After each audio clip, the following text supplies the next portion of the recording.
अगले क्वेश्चन को देखते हैं कि हमेशा आप जितने भी पेपर सॉल्व किए हैं सीटेट के फर्स्ट पेपर को, तो उसमें हमेशा टाइम से रिलेटेड एक क्वेश्चन जरूर आया है। तो वही क्वेश्चन फिर से आप देखिए, इसमें है कि यदि समय अब 2:17 है तो अब से ठीक 11 घंटे और 59 मिनट के पश्चात समय क्या होगा। तो इसके मतलब कि 11 घंटे मतलब सीधा सा 12 घंटे में केवल 1 मिनट कम है। तो 2:17 यहाँ हुआ है, और कितना आसान क्वेश्चन आपका है। तो 2:17 जब नेक्स्ट ऐड करेंगे तो 2:17 ही होगा 12 घंटे बाद, लेकिन वो 1 मिनट कम कर दो तो 2:16 हो गया, लेकिन एएम हो जाएगा क्योंकि ये पीएम था तो वो एएम हो जाएगा। बिल्कुल करेक्ट है। फिर क्या कहता है, समझ में आ गया होगा, क्योंकि यहाँ पर ये 12 घंटा था, 1 मिनट केवल कम था, तो हमने सीधा 12 घंटा ऐड करके उसको 1 मिनट कम कर दिया। 3.5 समकोणों 42 देखेंगे, 3.5 समकोणों में डिग्रियों की संख्या। तो 3.5 का मतलब क्या है कि 3 सही 1/2। तो ये हो गया, इसमें समकोणों की संख्या निकालना है। तो सीधी सी बात है, जब निकालेंगे हम तो इसी को या मल्टीप्लाई 90 से कर देंगे, या हम क्या करेंगे अलग अलग से, मतलब 3 का हो गया 270 और 1/2 का हो गया 45, तो ऐड करेंगे तो 315 आ जाएगा हमारा आंसर। तो यहाँ से आंसर हो गया फर्स्ट। नेक्स्ट क्वेश्चन देखते हैं कि 11 इकाइयाँ, हमेशा ऐसा क्वेश्चन आया है कि 11 इकाइयाँ, 11 दहाइयाँ, 11 सैकड़े, तो इसको 1 से गुणा किया, इसको 10 से गुणा किया, इसको 100 से गुणा किया, ऐड कर दिया, आंसर आ गया आपका 43 का 3, 12 21। नेक्स्ट क्वेश्चन क्या है कि 509 और 3028 का योग। कितना सिंपल सा क्वेश्चन पूछा है, उसने केवल एडिशन पूछा है, दोनों को बस ऐड करना है आपको। 3028 को ऐड कर देना है 509 के साथ, तो आपका आंसर क्या हो जाएगा 3537। ये आपका आंसर हो जाएगा सेकंड। नेक्स्ट क्वेश्चन देखते हैं कि किसी वर्ग का परिमाप 24 सेंटीमीटर और किसी आयत की लंबाई 8 सेंटीमीटर है। वर्ग का परिमाप दिया गया है और आयत की लंबाई दी गई है। तो वर्ग का परिमाप 24 दिया गया है, तो वर्ग की भुजा हो गई है, क्योंकि 4 से डिवाइड कर देंगे 24 को तो आ जाएगा 6। फिर वो कहता है कि आयत की लंबाई जो है वो 8 सेंटीमीटर है। यदि वर्ग और आयत के परिमाप बराबर हैं, ये भी 24 है तो 8 है, तो 16 माइनस कर देंगे 24 से, 16 को माइनस करेंगे तो 8 आ जाएगा। तो इसकी लंबाई कितनी हो गई 8 हो गई।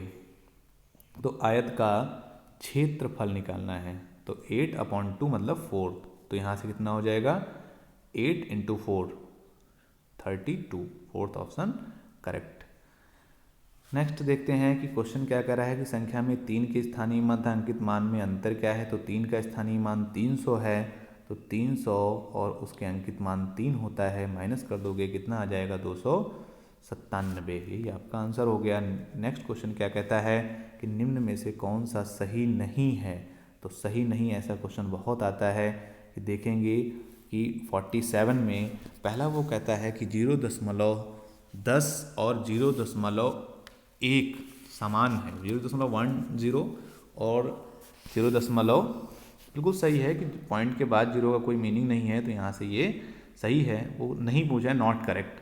दूसरा क्या कहता है इतना किग्रा और इतने ग्राम। तो किग्रा के लिए मतलब हम सीधा सा कॉन्सेप्ट है कि अगर 56.7 लिखा हुआ है और किग्रा को ग्राम में चेंज करना है, तो 1000 से मल्टीप्लाई हम कर देंगे, तो ये हमारा आ जाएगा 56, एक पॉइंट यहाँ से कैंसिल आउट हो जाएगा 700। तो ये गलत है, यही हमारा आंसर हो गया।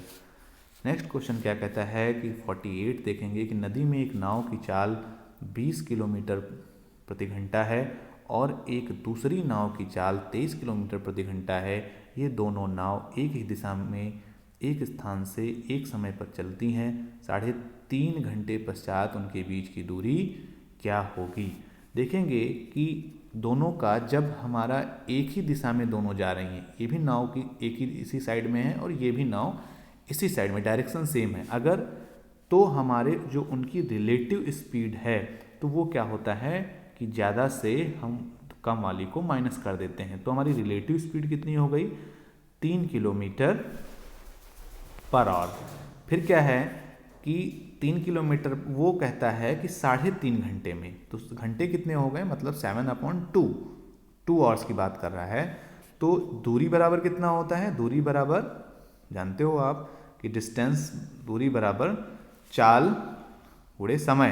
तो चाल हो गई उसकी 3, ये रिलेटिव हो गई स्पीड, और समय कितना हो गया 7/2, तो कितना हो गया 21/2, और 21/2 का मतलब है 10.5 किलोमीटर। यही हमारा करेक्ट आंसर है, 10.5।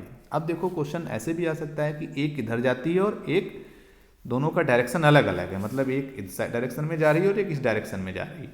तब हम क्या करेंगे, रिलेटिव स्पीड के लिए उन दोनों स्पीड को हम ऐड कर देंगे, तब उनके बीच की दूरी हम निकालेंगे। वो भी आ सकता है, जब ये क्वेश्चन आ सकता है। नेक्स्ट क्वेश्चन क्या कहता है कि संख्या को 9 से भाग देने पर शेष फल। तो सिंपल सी बात है कि आपको 90707 को 9 से भाग देना है। जब 9 से हम भाग देंगे, सिंपल सा क्वेश्चन है, तो हमारे पास आ जाएगा 1 टाइम्स, तो यहाँ से 9 से कैंसिल हो गया, 0, तो यहाँ पर 0 डाल लेंगे क्योंकि 0 से 0 नहीं अप्लाई होगा। 9 7 भी छोटा है, तो फिर से एक 0 हम अप्लाई करेंगे, फिर 0 लाएंगे, फिर हमारा कितना जाएगा, 9 7 जा 63 होता है, सही है। 63 से फिर 7 आ जाएगा, तो यहाँ से ये आ जाएगा 7 और 7, यहाँ से 10 10 - 3 7। अब इसको अप्लाई करेंगे तो 9 72, 9 8 जा 72, 77 से 72 माइनस करें तो 5 आंसर आ जाएगा। यही हमारा सही सफल हो गया। तो आपको देखिए, देख रहे हैं कि जितने भी क्वेश्चन हैं तो उसमें केवल वो एडिशन, सब्सट्रैक्शन, डिवीज़न और मल्टीप्लिकेशन, इन्हीं 4 ऑपरेशन का यूज ज़्यादा करता है। बहुत ज़्यादा तो एलसीएम और एचसीएफ का हर बार वो यूज कर रहा है और टाइम से क्वेश्चन ले रहा है, तो इन्हीं पे आपको ज़्यादा फोकस करना है। अब देखो एक क्वेश्चन उसने कहा है कि एक ताज़ा मछली को सुखाने पर उसका भार 1/3 रह जाता है। सुनीता जो है वो 1500 किलो ताज़ा मछली जो है 25 प्रति किलो के भाव से खरीदती, तो उसने पैसा कितना निवेश किया।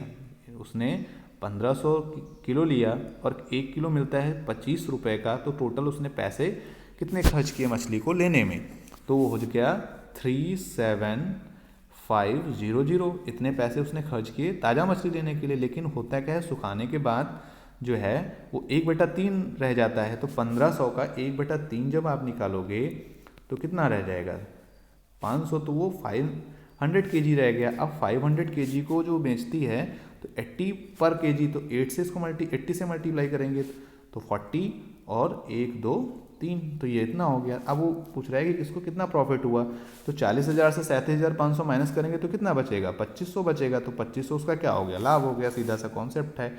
ऐसे क्वेश्चन भी आए हुए हैं आपके पेपर में।